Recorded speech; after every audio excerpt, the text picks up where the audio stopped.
Welcome to Easy Learning. Exercise number 204.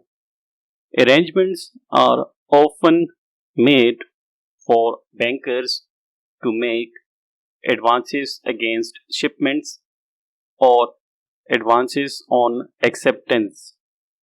The banker forwards the documents to his agent abroad, who presents the bill of exchange for acceptance or payment, upon which the agent will surrender the shipping documents.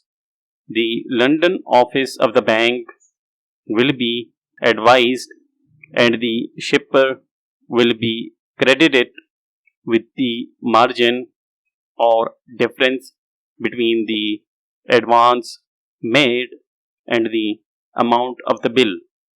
Instructions are often given to remit draft on Paris, to remit proceeds of bill by telegraphic transfer, or to cable exchange rate, and telegraphic codes are employed.